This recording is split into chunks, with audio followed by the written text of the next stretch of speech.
1절까지 말씀이 되겠습니다.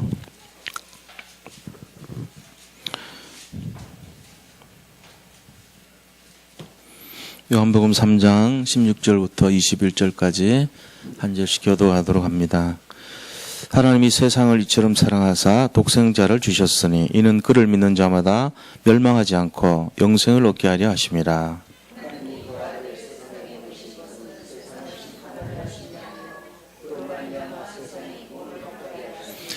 그를 믿는 자는 심판을 받지 아니하는 것이요 믿지 아니하는 자는 하나님의 독생자의 이름을 믿지 아니하므로 벌써 심판을 받은 것이니라.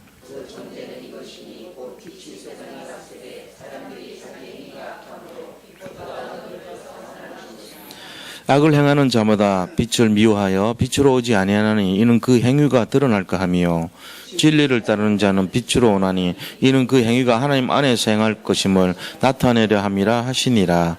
아멘. 오늘 이 말씀을 통해서 사랑과 심판이라는 제목으로 말씀 나누려고 합니다.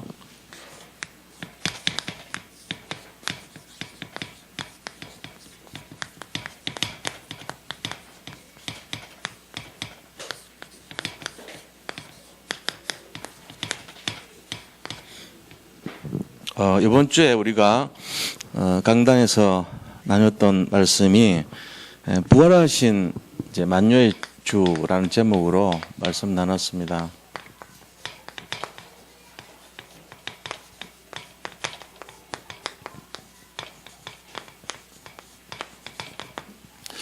자, 우리가 이번 부활 주간의 주제가 성경 66권 전체 주제가 그리스도잖아요. 이 그리스도 대신 예수님. 그런데 그리스도가 되는 조건이 뭐냐 이거죠. 그리스도 되는 조건을 알아야 우리가 그리스도인 것을 알게 되겠죠. 그리스도의 조건. 크게 뭐 세 가지, 네 가지 얘기하는데 세 가지로 할 수 있어요. 이게 첫 번째는요, 죄가 없어야 됩니다. 죄가 없어야 돼요. 그래서 죄가 없으려면은 아담의 후손이 되면 안 돼요. 아담은 죄를 짓고 그게 대물림 되기 때문에 아담의 후손이 아니라 이 여자의 후손. 창세기 3장 15절에 나오는 여자의 후손. 그 다음에 이사야서 7장 14절에 나오는 동정녀 마리아에게서 출생을 하셔야 되는 거예요. 그래서 죄로 말미암은 몸을 입고는 아무것도 할 수가 없는데 죄가 없는 분이기 때문에 그리스도가 되는 첫 번째 조건이 돼요. 그리고 이 그리스도는요 반드시입니다. 반드시 마귀를 꺾으셔야 돼요.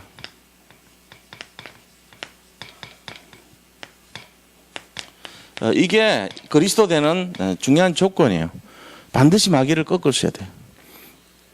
이 조건이 안 되면은 그리스도가 아닌 거거든요. 그리스도이신 이유가 마귀를 꺾는 그게 조건이 되는 거예요. 절대 조건이죠. 그래서 이 마귀 꺾는 게 뭐 요한일서 3장 8절에 나오죠. 예수님이 이 땅에 오신 것은 마귀의 일을 멸하기 위해서 오셨다고 돼 있죠. 그죠? 그것뿐만 아니라 우리에게도 누가복음 10장 19절에 마귀를 꺾는 권세를 주셨다고 돼 있죠. 또 마태복음 10장 1절에 보니까 이 마귀를 꺾을 권세 가지고 12제자한테 전도하라고 보내신 거예요. 누가복음 9장 1절에도 마찬가지입니다. 마귀를 꺾는 권세를 우리에게 허락하셨죠.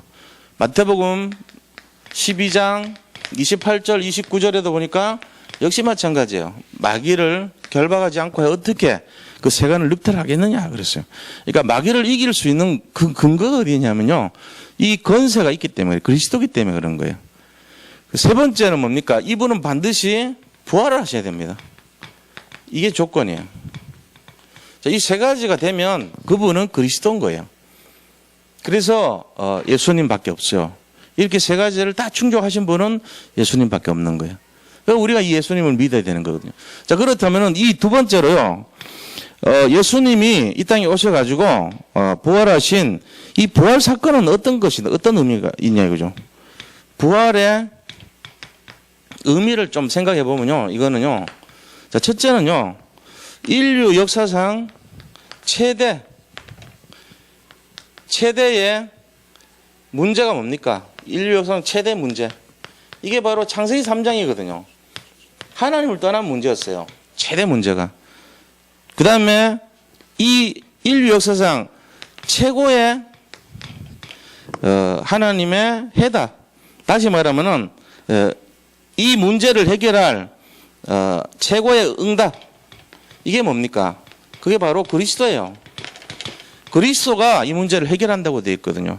자, 그럼 세 번째는 이것을 해결할 인류 최고의 사건이 있습니다. 인간이 만들어지고 나서 최고 사건이 이게. 이 최고 사건이 뭐냐면 바로 십자가와 부활 사건이에요. 이 사건은요, 인간이 태어나고 나서 처음 있는 사건이에요. 십자가는 뭐 여럿이 있을 수 있지만 부활은 처음 있는 내용이에요. 이 나사로의 부활과 그리스도의 부활이 다릅니다. 나사로는 예수님이 나오라고 불러서 한 거지만 본인이 스스로 부활했어요. 말하자면. 그거는 없었어요, 한 번도. 그러니까 이 사건이 유일한 사건이라니까요. 그래서 부활의 진정한 의미는 최고 예언된 최고의 문제가 최고 응답으로 최고 사건 이걸로 해가지고 우리에게 부활 사건 자체가 굉장히 의미를 가지는 거예요. 자, 그럼 우리는 어떻게 해야 됩니까? 이때 우리가 우리가 할 일이 뭐죠? 이게 중요한 거예요. 부활절에 우리가 할 거 계란 삶아 먹는 거 그거 하고 앉아있어요. 지금 대부분 교회들이 지금 하는 게 계란 삶아 먹는 거밖에 안 해요. 그건 뭐 대단한데요. 몸에 좋은 거지 2개 먹으면. 근데 뭐 어쩌라고요? 계란 먹어서 뭐 어쩌라고? 그거 하고 앉아있어요. 애들한테 계란 먹으면서 부활의 의미를 생각하라 이러고 앉아있어. 자기도 모르면서. 그런다니까요. 우상숭배 잔재를 가리키고 앉아있잖아요. 우리가 할 게 뭐냐? 부활의 의미를 전달해 줘야 돼요. 부활은 뭐냐? 모든 문제, 사건, 사망, 그 다음에 저주, 재앙 다 끝났다 이 얘기거든요. 그게 부활이에요. 이걸 전달해 주는 거예요. 그러고는 뭐합니까?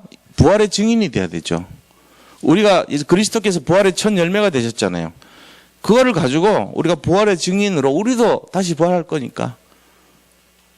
그래서 우리가 재앙과 어려움과 문제 속에 박혀 있다 할지라도 하나님 우리를 반드시 부활할 것이다는 그 중심을 전달해 줘야 되는 거예요. 지금 힘들어 어려워 사는 사람들 너무 많거든요. 그 사람들한테 야, 너 힘들지? 너 그냥 뭐 힘드니까 죽어야 되겠다. 이럽니까? 그거 아니잖아요. 부활의 힘을 전달해 줘야 돼요. 사실 우리 예수 믿는 거는요, 이거 전달하는 거예요. 알고 보면은. 부활의 능력을 전해주는 거예요. 부활의 능력 속에 뭐가 있다고요? 죄가 없어지고요. 마귀의 일을 꺾어버리고요. 그 다음에 다시 살아나는 거, 회복되는 걸 말이에요. 이거 전달해 주는 거예요. 사실 예수 믿는 게. 막 힘들어서 죽는 사람한테 너 괜찮아. 뭐 근본을 잡으면 돼. 예수님 잡으면 너의 모든 그 힘에 잘못되어 있는 그 근본이 다 치료되게 돼 있어. 사망 끝났고 저주 끝났고 재앙 끝났고 죄 끝났어. 문제 다 끝났어. 그게 부활이야. 예수 믿으면 죄가 없어져. 예수님 믿으면 너도 부활해. 예수님 믿으면 회복이 돼. 부활의 능력은 그런 것이야. 이걸 전달해 준 걸 생명운동이라고 그래요. 지금 사람들 힘든데 거기다 대놓고 다른 거 전해주면 안 돼요. 그 사람에게 도움 안 되는 게 뭔지 아세요? 율법을 전해준단 말이에요. 너 이거 지켜야, 너 이거 해야 이거 돼. 이런 식의 우리가 지금까지 했던 거. 너 열심히 공부해야 성공해. 그 말이 뭔지 아세요? 네가 애를 쓰고 열심히 살아야 밥 먹어. 이 세계 이 얘기하는 거 지금. 밥 문제 해결하려면 네 공부 열심히 해야 돼. 그 얘기하고 앉아있어. 우리가 지금 부모가 돼가지고. 근본을 전달 안 해주고 밥 새끼 해결하려면 남들보다 더 많은 해결을 하려면 네가 열심히 공부하는 것밖에 없어. 이거 전달해주고 앉아있다니까요. 그리고 되게 뿌듯해합니다. 가인은 영적으로 죽어가고 있는데 그렇게 하면 안 돼요. 부활의 능력을 전해줘야 됩니다. 네가 살아가면서 어떤 문제가 있더라도 그리스도께서 너와 함께 하실 것이고 그리스도가 네 근본적인 저주 재앙을 꺾으신 분이야. 그리고 너는 그 고통에서부터 부활할 수 있어. 새롭게. 이걸 전달해줘야 돼요. 그래서 그 아이가 힘들고 어렵고 절망할 때 새 힘을 받아가지고 새로운 피조물로 회복될 수 있는 것입니다. 이게 그리스도의 이 땅에 오신 이유고요. 사명입니다. 우리가 이거를 해야 돼요. 진정한 부활절의 의미는요. 회복입니다. 회복. 부활절의 진짜 의미는요. 재앙 속에서 빠져나오게 만들어주는 거예요. 거기서부터. 이걸 우리가 잘 알아야 됩니다. 그래서 오늘 본문은 뭐냐면요. 본론에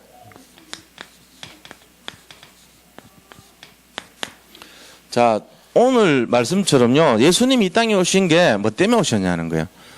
사랑을 베풀러 오셨냐 아니면 심판하러 오셨냐 그 얘기하는 거거든요.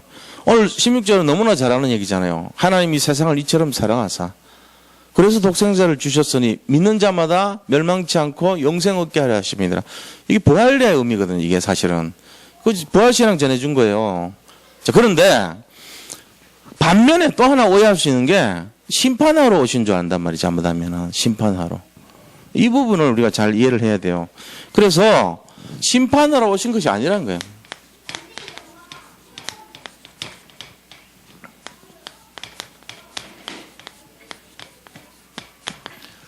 예수님이 이 땅에 오신 이유는요, 심판주로 오신 게 아니고 구원주로 오신 거예요. 사람들은 심판주로 오해를 하죠. 왜 그러냐면은, 지은 죄가 많다고 생각해요. 죄가 많으니까 하나님 그리스도 앞에 함부로 나가지를 못하는 거예요. 들킬까 싶어서. 그 근본이 그분이 나를 살리러 온 것이 아니고 나를 책망하고 나한테 꾸지람을 주고 나를 힘들게 하실 분이다 이렇게 생각하는 거예요. 심판주로 보신 거예요. 그래서 16절 17절에 뭐라고 했냐면 이거에 대해서 오해하지 말라고 얘기하십니다. 16절 17절 보니까 하나님이 세상을 사랑해서 오셨다는 거예요. 하나님이 세상을 이처럼 사랑해서 사랑의 마음이 죽이려고 오는 겁니까? 아니잖아요. 심판하러 오셨습니까? 구원하러 왔지. 그러니까 우리는 근본적으로 예수님을 좀 이렇게 두려워하는 마음이 있단 말이에요. 그분이 사랑의 주님인데 내가 이런 죄를 졌기 때문에 잘못하면은 내가 야단을 맞지 않을까? 내가 이런 죄 졌기 때문에 나는 설 수조차 없는 그런 존재야. 나는 부족하기 짝이었기 때문에 나는 주님 앞에 설 수 없어. 이제 이런 마음이 근본적으로 깔려 있는 거예요, 우리가. 그래서 양심적으로는요, 굉장히 막 주눅들어 삽니다. 당당하지 못하게. 뭔가 내가 잘못하고 있는 거 아닌가, 이런 마음으로 살아요. 연약하고 부족한 마음으로요. 근데 그 주님은 우리 있는 그대로를 보지, 뭐 이렇게 막 모습을 가지고 잘했다, 잘못했다, 이런 거 따지지 않거든요. 근데 우리 스스로가 그렇게 생각하는 거예요. 그래서 오늘 말씀을 근거로 해서 이걸 좀 회복했으면 좋겠어요. 사랑의 주님이요, 구원의 주님이지, 매를 때리고 사람을 멸망시키는 그런 심판의 주님이 아니라는 거예요. 마지막 때 예수 믿지 않는 그 사람들에게 심판하는 거지 평상시에 맨날 심판하려고 그런 사람 아닙니다. 이제 잘못 오해한 거죠. 우리 본문 말씀 보자고요. 자, 16절 보니까 하나님이 세상을 이처럼 사랑하사 독생자를 주셨으니 이는 그를 믿는 자마다 멸망하지 않고 영생을 얻게 하려 하심이라. 이게 예수님 오신 이유예요. 자, 17절에는요. 하나님이 그 아들을 세상에 보내신 것은 세상을 심판하려 하심이 아니요. 그래. 심판하려고 온 게 아니라는 거예요. 그로 말미암아 세상이 구원을 받게 하려 하심이라. 구원주로 오셨다는 거예요. 심판주로 오신 게 아니고. 그런데 우리는요, 스스로 맨날 야단 맞는 거 익숙해가지고, 이렇게 하면은 하나님 야단 치지 않을까? 이렇게 하면 하나님 또, 나를 힘들게 하지 않을까? 내가 이렇게 하면은 뭐 하지 않을까? 맨날 주눅 들어 사는 거예요. 그렇게 하면 안 돼요. 예수님을 우리가 믿을 때 올바른 생각 가지고 믿어야 돼요. 그러면은, 그것이 바로 뭐냐? 우리가 뭘 알아야 됩니까? 이 내용을 가지고, 오해를 하고 있단 말이에요. 오해. 어떤 오해입니까? 그리스도 오신 목적. 그리스도께서 오신 목적을 오해를 해요. 뭘로요? 심판으로 오신 걸로요. 심판주로 오해를 하고 있다고 얘기해요. 사실은 구원주인데. 구원하려고 오셨는데 심판하러 오신 걸로 잘못 알고 있는 거예요. 그래서 이걸 하러 오신 게 아니라는 거예요.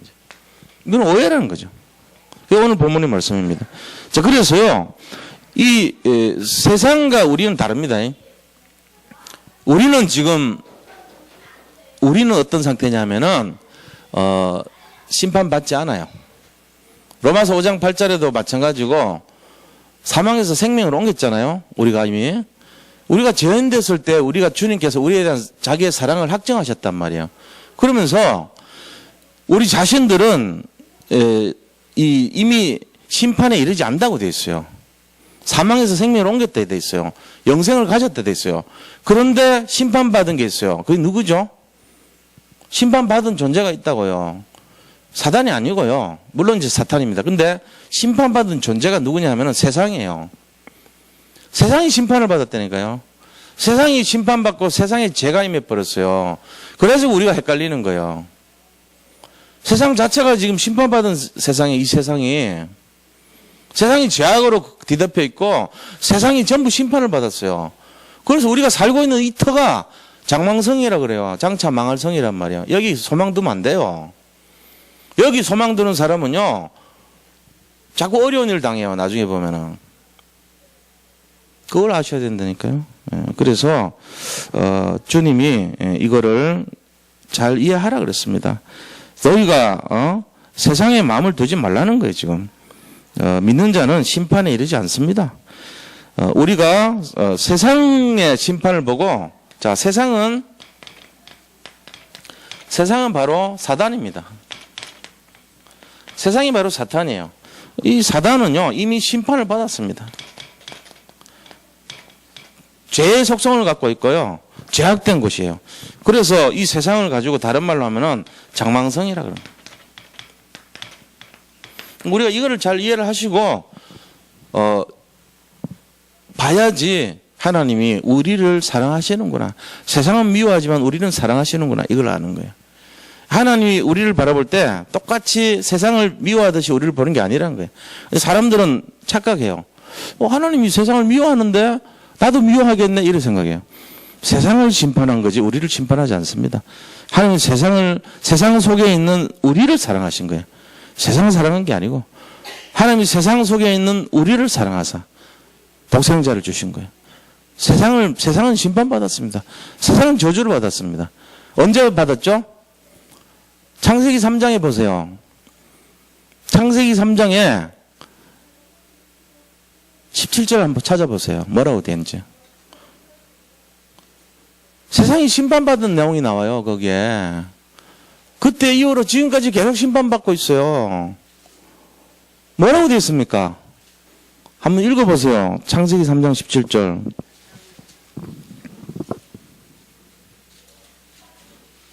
못 찾으셨어요?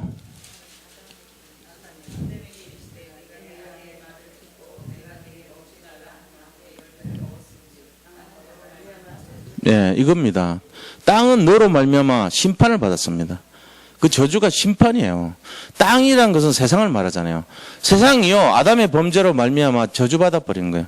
그 이후로 땅을 갈아서 먹어야 돼요. 우리가 땅이 저주를 받았으니까. 근데 하나님은 아담을 저주하지 않았어요. 땅을 저주합니다. 아담이 잘못했는데 왜 땅을 저주합니까? 우리 같으면 아담을 확 저주해 버려야죠. 네가 잘못했으니 네가 저주를 받아, 이래야 되잖아요. 네가 먹지 말라는 선악과를 먹었으면 네가 저주를 받아야죠. 근데 하나님은 그렇게 안 해요. 왜? 하나님이 사람을 이렇게 사랑하사 독생자를 주셨기 때문에 우리는 사랑의 대상이지 심판의 대상 아닙니다. 근데 이 땅은요, 세상은요, 저주와 재앙의 대상입니다. 그 달라요, 우리랑. 그거를 똑같이 취급하는 것처럼 착각하시면 안 돼요. 인간은요, 하나님이 사랑하는 존재예요. 심판하지 않습니다. 재앙을 주지 않습니다. 하나님을 거부한 사람에 대해서만 그렇죠. 하나님을 사랑하고 같이 믿는데 왜 심판합니까? 우리는 심판의 대상이 아닙니다. 구원의 대상입니다. 우리는 미움의 대상이 아닙니다. 사랑의 대상입니다. 이거를 잘 이해하시기 바랍니다. 그렇게 해서 우리 자신들이 어떤 존재인가. 자, 18절 한번 보세요. 우리에 대한 정체성이 나와요. 18절에 보면은 오늘 18절 보자고요. 그를 믿는 자는 심판을 받지 아니하는 것이요, 믿지 아니하는 자는 하나님의 독생자의 이름을 믿지 아니함으로 벌써 심판을 받은 것이니라. 믿지 않은 사람이 심판받은 거예요. 믿는 자는 심판받지 않아요. 우리가 이걸 똑똑히 알아야 돼요. 그러니까 내가 이렇게 살다가 하나님 나 죽이는 거 아니야? 나 싫어하는 거 아니야? 저주받는 거 아니야? 재앙받는 거 아니야? 예수 그리스도 안에 있으면요, 결코 정죄함이 없습니다. 이거 아셔야 돼요. 그럼 그 죄는요, 회개하면 되죠. 근본적으로 심판받지 않아요. 우리는 이미 예수 믿는 순간에 우리는 구원에서 벗어난 적이 없어요. 심판에 이르지 않습니다. 사망에 이르지 않습니다. 영생을 얻게 되어 있습니다. 잘 기억하시기 바랍니다. 그래서 우리가 18절에서 잘 알아야 되는 게, 믿는 자는 심판을 받지 않습니다. 심판이 없다. 자, 믿지 않는 자, 불신자는 이미 심판을 받았다는 거예요. 이미. 그 재앙이 어디에 오냐면은 믿지 않는 자에게 오는 거죠. 믿음을 가진 우리에게는 안 와요. 그래서 우리가 좀 두 번째 알아야 될 것을, 악을 행하는 자는 그럼 어떡합니까? 악을 행하는 자.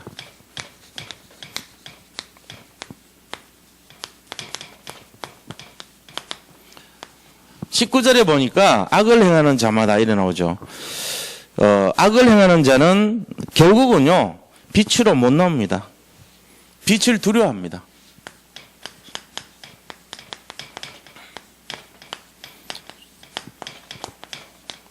빛이 두려움의 대상이 돼요. 심판을 받기 때문에 그런 거죠. 그런데 이 결국은 자기 자신의 죄악이 드러날까요? 자신의 죄악이 밝혀질까요? 싫어합니다. 그런데 어떡합니까?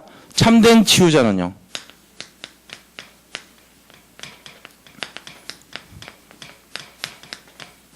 이게 중요한 거예요. 자, 악을 행하는 자는 빛을 두려워합니다. 그런데 참된 치유자는요, 빛 앞에 드러나요. 자기의 모든 죄를 드러내버려요. 왜 그런지 아세요? 하나님이 우리 있는 그대로를 받으신다는 걸 알고 있기 때문에 그래요. 그래서 빛에 우리의 것을 드러낼 때 치유가 되는 거예요. 참된 치유자는 게 딴 게 아니고 빛 앞에 가까이 갈 때 치유돼요. 빛과 가까이 갈 때.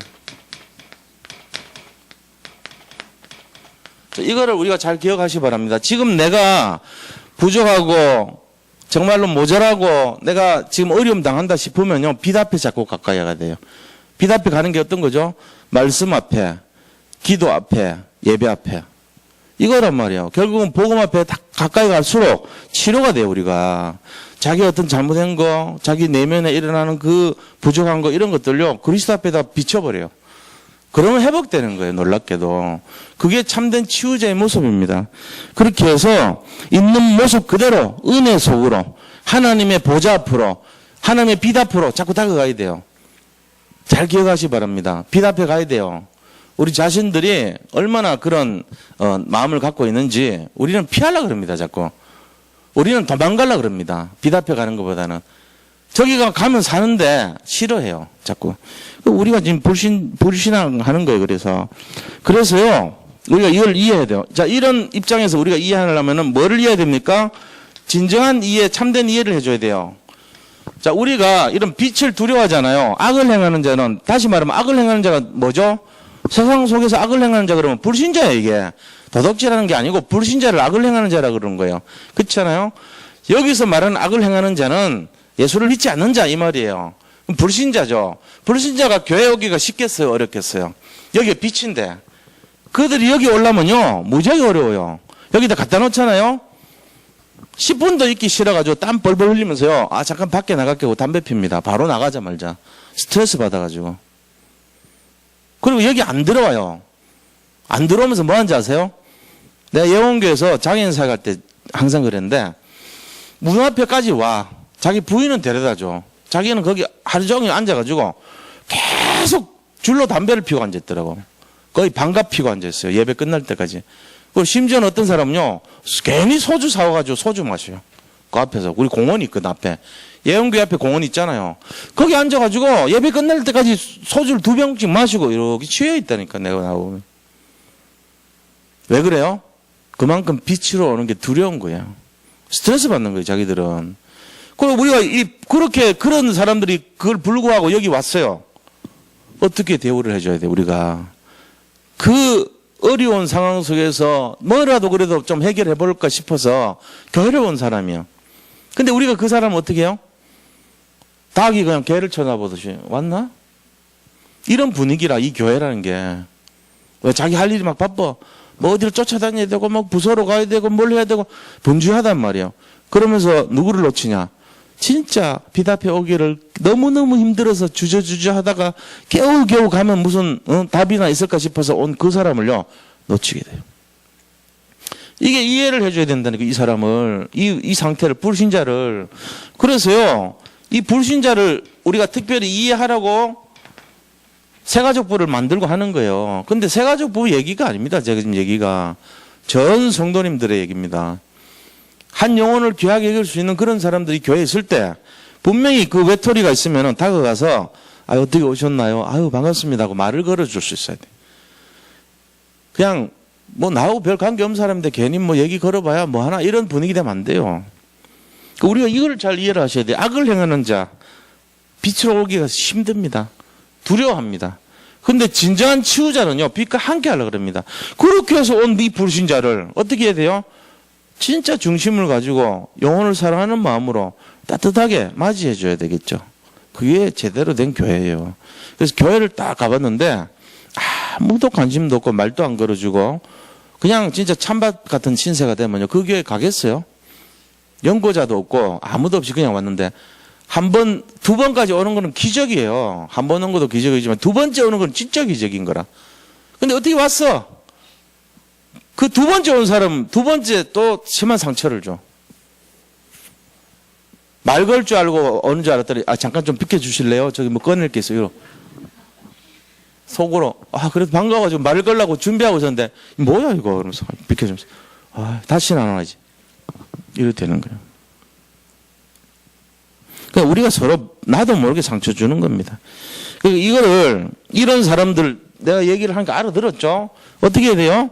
사랑해야 됩니다. 사랑, 관심, 배려 이런 거요. 뭘 어려운 거 아니에요. 사랑해주고 관심 가져주고 조금 배려해주면 돼요. 뭐 도와드릴 일이 있나요? 식사는 저 위에 사는데 저하고 같이 가실래요? 이러면서 잡아서 잠깐 가고 시간 조금 내가지고 챙겨주는 거야. 그 새신자가 세상 말로 너무 자기 딴에 막 죄 많이 지은 인생이라고 자기 몸에서 막 담배 냄새 나고 막 온갖 허랑방탕한 인생이고 저 사람들은 거룩해 보이는데 거기 끼어서 밥 먹고 싶겠어요?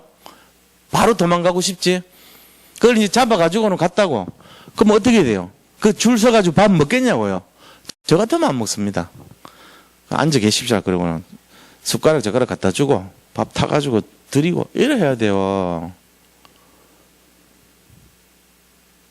뭐 저는 별 그런 거 저는 뭐 밥 제일 늦게 먹고 싶어요. 근데 어떨 때 가보면은 뭐 일하고 가보면 이 목욕실에 좀 밥이 이렇게 담겨져 있어. 누가 했는지는 모르겠지만 있으면은 마음이 감사하죠. 성도들이 그래도 신경을 쓰고 배려를 하는구나 이게. 근데 어떨 때 보면은 그런 거 없어 우리 교회. 내가 맨날 나와서 밥 좀 챙겨주세요. 누구 좀 해주세요. 맨날 얘기해. 한 달에 4번이면 3번은 내가 부탁을 해갖고 뭐 얻어먹어. 그러니까 지금 오늘 처음 얘기하는 거예요. 이런 얘기 한 번도 안 했어 내가.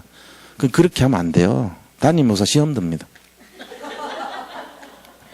어느 교회가 그런 데가 있어요. 다른 데는 딱 제우선으로 다른 사람들 맛보기 전에 가장 먼저 좋은 것으로 구석에 있는 거 다 챙겨서 그것도 깍듯하게 해가지고 딱 채워놓고 이러지.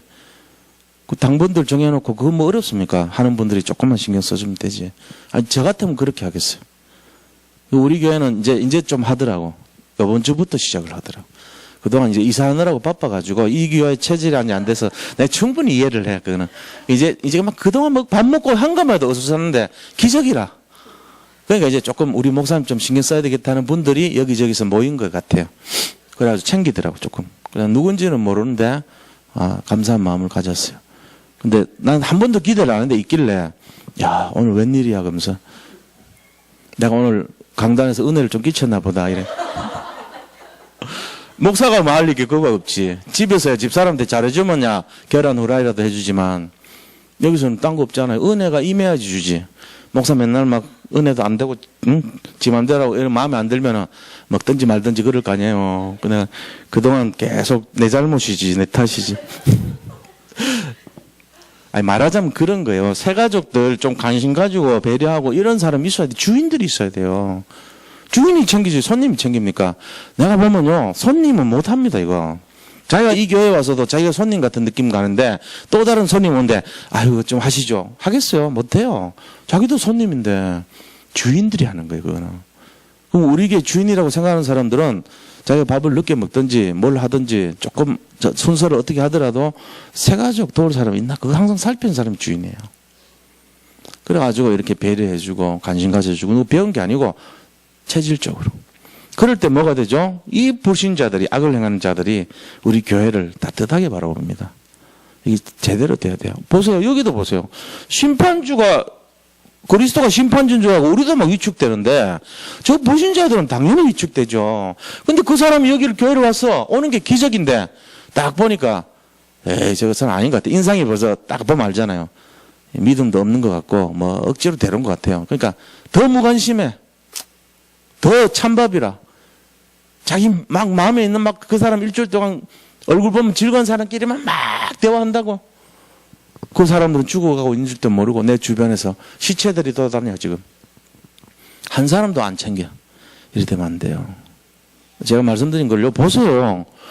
사랑과 심판인데 우리는 그리스도 앞에 우리도 심판받는 줄 두려워하는데 저 불신자들이 얼마나 두려워하겠어요. 그거를 잡아주는 사람한테 마음을 연단 말이에요. 이게 교회 분위기가 돼야 돼요. 우리가. 그럴 때요. 교회가 딱 달라집니다. 캠프 뭐 백날 해보세요. 가서 예수는 그리스도고요. 원래 인간은 어떠고 백날 해가지고 오지도 않아요. 솔직한 얘기로. 그래갖고. 그래서 3달 만에 한 명 오면 막 기적이 일어났다고 좋아하면서 진짜 자발로 와가지고 그냥 앉은 사람은 왔어요. 그러니까 신경도 안 쓴다니까. 그 마음은 뭐고 그 마음은 뭔데요? 참 희한한 마음이죠. 3달 동안 그 영혼을 사랑한 그 추운 데서 해야 돼 또. 힘든 데서 해야 된다고. 캠프를 더 멋있게 해야 돼. 그래놓고는 막 기도하면서 나가가지고 주여 한 영혼을 붙여주시옵소서 하면서 해놓고는 정작 여기 진짜 자기가 하지도 않는데 붙여줬어 하나님이. 어떻게 하나 봤더니 거들떠도 안 봐. 아무도. 캠프 나간다는 사람도 전부 자기 일하고 앉아있어. 캠프 정신은 어디 갔고 캠프 기도는 어디 간대요. 그 웃기는 거라니까요. 난 볼 때 진짜 캠프하는 사람이 한 명만 있다면, 제대로 된 캠프하는 사람 한 명만 있다면 그 사람 오면요 너무 반가운 거예요. 내가 3달 동안 그렇게 해도 안 됐던 사람이 여기 왔잖아요. 와가지고 막 최선을 다해서 섬깁니다. 그게 맞는 거지. 뭐가 따로따로가 어디 있어요? 따로 국밥이에요? 맨날? 뭐를 형식적으로 모여가지고 기도하고 막 할 때만 그거를 막 존중하고 평상시에 오는 데는 그거는 다른 겁니까? 그래 되면 이상한 교회 되는 거예요. 우리가 왜 기도하고 왜 새가족을 생기고 왜 하나님 앞에 성령을 충만을 구합니까? 한 영혼을 살리기 위해서라면 그 영혼이나 캠프 나가서 얻은 영혼이나 진짜 어렵게 연결된 영혼이나 똑같은 거죠. 잘못했다고 하는 얘기가 아니고 이런 마음으로 우리가 봐야 된다는 거예요. 잘 이해하셔야 되면 오늘 이 주제가 그렇단 말이에요. 예수님을 어떻게 보느냐? 사랑해 주냐? 심판해 주냐? 우리도 두려워서 그런데 저 불신자들을 어떻게 해야 되겠냐? 배려하고 이해해 줘야 돼요. 그 말 하는 거예요 지금. 자, 3번째는요. 진리를 따르는 사람. 그러면은 악을 행하는 사람이 있는 반면에 진짜 예수님을 믿는 사람 있잖아요. 진리 따르는 사람. 거기에 대해서는 어떻게 할 겁니까?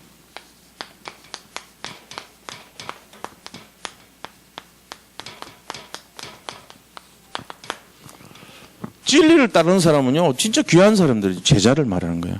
이거는 불신자, 여기는 제자, 여기는 성도. 성도들은 오해가 뭐냐? 주님을 무서워한단 말이에요. 있는 그대로 봐본 될 거를. 그래서 세상에 막 저주 재앙을 보면서 우리가 막 덜덜 떨어요. 세상은 어차피 장황성이에요. 세상과 같지 않아요. 우리와 세상은 틀립니다. 그거를 근본 이해를 하셔야 돼요. 오해하면 안 됩니다. 자, 그러면 저 불신자들은요, 덜덜덜 떨고 여기 오기가 더 힘들어요. 빛 앞에 오기가 힘들어요. 은혜의 보좌 앞에 못 옵니다. 근데 왔어요. 배려해줘야 돼요. 품어줘야 돼요. 자, 그런데 진짜 제자들은 그럼 어떻게 할 것이냐? 이 3가지를 오늘 얘기하는 거예요. 오늘 본문이 그거를 말하는 것이죠. 오늘 자, 그러면 21절 보세요.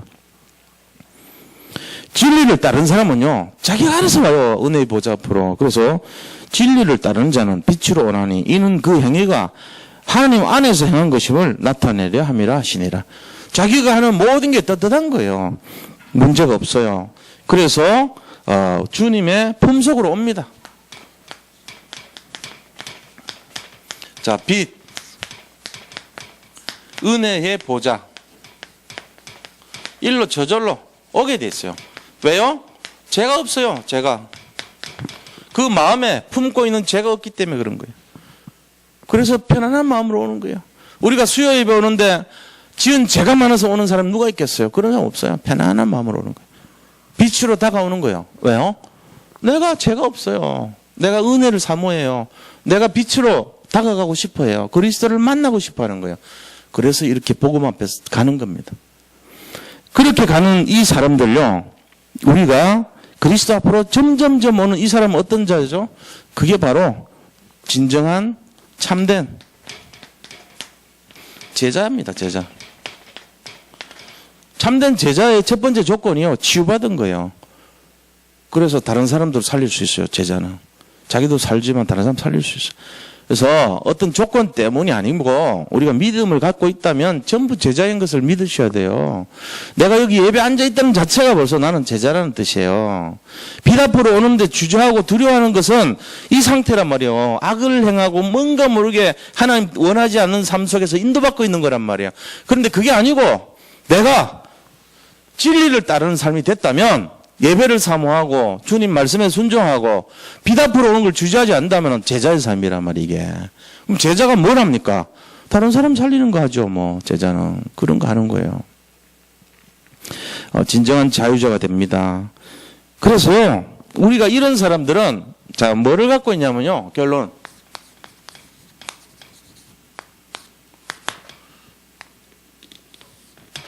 그리스도가 모든 것입니다. 모든 것. 그리스도가 만유입니다. 만유해 줍니다. 그리스도 is all입니다. all. all이란 건 모든 것이잖아요. 예수님이 모든 것이 되는 거예요. 이 사람은. 나의 인생의 모든 것이 그리스도다. 이걸 이제 갖고 있어요. 그래서 그분은 완전하고 그분은 충분한 것이에요. 이걸 알고 있어요. 만약에 그리스도 없는 인생은 뭐가 같은지 아세요? 우리 뭐 옛날에 보신 적도 있지만 15분이라는 15 minutes라는 영화가 있었어요. 이 사람이요, 공부를 많이 했다니까. 그래가지고 자기 박사학위 논문을 제출해 놓고 병원에 갔는데 병원 의사가 뭐라면 당신 지금 상태로 금방 죽는다는 거예요. 15분 있으면 죽는다는 거예요. 근데 15분인데 죽는다 그러고는 이제 나와가지고 막 고민하다가 4분 지나가 버렸어. 근데 조금 있다가 편지가 오는데 무슨 편지 오냐면은 내가 제출한 박사학위가 논문이 통과됐다는 편지가 날라오는 거예요. 너무 기쁜 거예요. 그거 읽는데 3분 지나갔어. 그리고 조금 있다니까 자기 친척 중에 한 명이 돌아가셨는데 그 유일한 상속자가 자기래. 어마어마한 수백억을 막 상속받은 편지가 딱 온 거라. 그거 읽다가 또 3분 지나가 버렸어. 그러고 나서 자기 사랑하는 애인이 편지가 왔는데 부모님이 드디어 우리의 결혼을 승낙하셨다고 그 편지 받은 거라. 그럼 그거 읽다가 또 3분 지나갔어. 13분 지나갔네. 이제 2분 남았어. 어떻게 해요? 죽었지 뭐 어떡하겠네. 2분 뒤에 죽었어요. 이 세상 우리가 사는 모습이 그런 겁니다. 지금 악착같이 막 뭘 하고 살죠? 박사학위, 명예, 그 다음에 돈, 그 다음에 결혼, 뭐 이런 걸 갖고 이제 시간 다 보내고 살아요. 나머지 생각할 수 있는 시간, 고민한 거 4분, 생각한 거 2분, 6분 동안 생각하다 사는데 그 중에 대부분이 걱정하다 사다 죽는다고. 그나마 우리 인생이 15분이라면 뭐 하고 보낼 거예요? 이거 하고 보내야죠. 이거. 오직 예수. 이게 정답 아닙니까? 그런데 뭐 하고 보내요? 두려워하다 보내요. 믿는 사람도 맨날 걱정하고 두려워하고, 아유, 내가 말씀 봐야 되는데, 전도해야 되는데, 기도 좀 해야 되는데, 내 예배 드려야 되는데, 맨날 그 걱정하다가 보낸다니까. 그렇게 하면 안 돼요. 당당하게. 그리스도는 모든 것이다. 제가 이번에 신방하면서요, 주제가 뭐냐면은 그리스도예요. 그 그리스도가 관련돼가지고 주시는 사명, 그리스도의 능력, 그리스도의 응답, 그리스도의 주시는 소원, 뜻, 전부 그리스도예요, 전부. 그거 중심으로 했다고. 전에는 가면은 무조건 축복을 얘기했어요, 제가. 복 받는 거 있잖아요. 연초부터 연말까지 여호와의 너와 함께 하실 것이고, 네가 이 말을 지킬 때, 네가 수확한 것을 뺏기지 아니할 것이며, 맨날. 네가 그것을 차지할 것이며, 이게 너의 모든 것이 될 것이며, 전부 돈 아니면 명예 아니면 성공 이쪽으로 막 주면은 좋아하거든. 이 장사꾼의 메시지라 내가 어느 날 보니까 이거 아니요. 그 사람에게 힘을 주되 그리스도로부터 오는 힘, 그리스도의 응답, 그리스도의 축복, 그리스도의 사명, 그리스도가 모든 것이기 때문에 그거 하니까요. 본문도 달라지고 내용도 달라지는데요. 제가요 진짜 집중이 돼요. 그리스도가. 그리고 제 마음에요 평안이 와요. 왜? 목사로서 제일 힘든 게 뭐냐면은, 이분들에게 뭔가 좀 힘을 주고 싶은데, 제일 좋아하는 거 찾는다고, 인간이라면. 이분이 가장 원하신 게 뭘까? 이거 찾고 앉아있어요, 내가. 하나님이 원하신 걸 전해줘야 될 내가. 오직 그리스도가 아니고, 오직 이 사람이 좋아하는 거. 되게 약은 사람 되더라고, 내가. 신방 한번 하고 나면은. 내 머릿속에 남는 게 잔머리 남고, 저 사람이 뭘 좋아할까? 요거 남는 거라. 목사 아니야, 그거는. 네, 그래서 다 끄덕 고쳤다니까, 이번에. 첫 판부터. 단 한 주를 하더라도 그리스도. 그거 딱 사람이 내가 돌아서서 기분이 좋아요. 오늘 옷 한 벌 샀잖아. 기분 좋아. 몸매는 좀 그래도 색깔은 괜찮죠? 네, 화사합니다. 우리가 이거 잘 생각해야 돼요. 15분 동안 뭐 하고 살 건가? 그리스도하고 관계 안 되는 거 하면 손해봅니다. 맨날 어려움 나가고 힘든 일 당합니다. 우리가 단 1분을 살아도 그리스도하고 살아야지 돼요. 그리스도. 그러면 죽어서도 좋아요. 그리스도하고 살면 성공한 인생이요. 네가 잘 왔다. 네 성공한 인생이다. 이럽니다. 근데 그렇게 막 쎄빠지게 했는데 자기 누리지도 못해. 편지만 다 받다가 볼일 다 버리면 시간 다 까먹어요. 자기 쓰지도 못해요. 그럼 뭐 소용도 없죠. 뭐 자랑할 거예요. 우리 어릴 때야 뭐 서울대 가는 거 좋아하지. 나이 들어보세요. 서울대 가가지고 지지공상 못 살면요. 손가락질 받습니다. 에이, 바보 등신 같은 게 얼마나 모자랄게 살았으면 그 좋은 머리 가지고 저렇게 사냐. 이래 나옵니다. 오히려. 짐대요. 뭐 좋은 거 하나도 없어, 그런 거. 그런 것 때문에 우리가 뭐 주눅 들고 뭐 비교의식 하고 그런 거 할 필요 하나도 없어요. 우리 큰형이 그랬거든. 자기가 어릴 때 머리가 좋아가지고 자기하고 똑같이 이렇게 공부하던 사람들이 대구 가면 경북대 말고 경복대라고 있잖아요. 그 공부 잘하는 애들 같은 데거든. 자기는 전교 1등이었는데 2등, 3등짜리 거기 갔거든. 형은 우리 아버지가 상고 보냈어요. 대구 상고. 대구 상고도 가가지고 전교 1등 했어요. 진짜 성적 보면 난 그래 공부 잘하는 사람 난 진짜 못 봤어. 99점, 98점 전부 그래. 다 하여튼 부기 99점, 98점, 주산 99점, 어떤 건 100점, 다 그런 식으로 돼 있더라고. 3년 내내 그랬어요. 그래가지고, 은행 수석으로 들어가가지고, 광화문지점 발령받고, 이렇게 고등학교 나왔지만은, 그 마음에 늘 천추하니라. 내보다 못한 것들이 지금 판사 돼갖고, 내보다 못한 것이 서울대가 있고, 법대가 있고, 이게 늘 자리 잡더니, 나중에 그게 바뀌더라고. 뭘로 바뀌었냐? 쫄딱 망하고 나서, 목사님 되셨잖아요. 그러더니, 걔들도 맨날 하는 얘기가, 맨날 입에서 하는 얘기가 너무너무 힘들고 어렵더라. 친구지만 판사 만나보니까 별거 아니더라. 이러나거든. 내가 목사 되고 나서 난 너무 내가 성공했다는 생각이 든다고. 그런 얘기 하는 거예요. 그게 맞는 거죠. 우리 형 이름이 영철이거든. 어릴 땐 영철이 없더니, 이제 조금 최근 들어서 영철 들었더라고. 이름 잘 지은 것 같아요. 이름 잘 지으시기 바랍니다. 진짜요. 우리 이거를 알아야 돼요. 15분 사는 인생 뭐 하고 살 건가? 맨날 서울대. 그러다가 머리 다 늙었다니까. 근데 요즘 돼서 이제 제대로 딱 구워야 돼요. 그래서 우리가요, 이제, 뭘 하고 살아야 되냐? 주님이 오신 그 일을 우리가 해야 되는 거예요. 진짜 하나님 기뻐하신 거. 이거. 전도자의 삶을 살아야 돼요. 진짜 시한부 인생인데, 우리가 어차피 시한부 인생입니다. 단 1년을 살더라도 이거 하고 살아야 돼요. 우리 인생을 여기서 진짜로 쫙 아이들 이 상태에서 키워보세요. 이 아이들이 들어가 있는 게 이거단 말이죠. 전도자의 저걸로. 그러면서 커봐요. 멋있게 크는 거예요, 아이들이. 공부 좀 못해도 뭐 큰 문제 없습니다. 전도자 인생으로 걸어보세요. 멋이 있다니까요. 힘이 있어요, 아이가. 달라져요. 영적인 게 달라져요. 그런 것이 돼야 돼요. 그래서 오늘 이 말씀을 통해서 진정한 하나님에 대한 오해를 풀고 이 불신자에 대한 배려를 우리가 잡고 정말로 신자가 가져야 되는 것이 제자의 삶이라는 것이 이게 결론입니다. 이 속에서 우리가 승리하는 축복의 시작이 되기를 바랍니다. 자, 받은 말씀 생각하면서 같이 한번 기도하겠습니다. 하나님 감사합니다.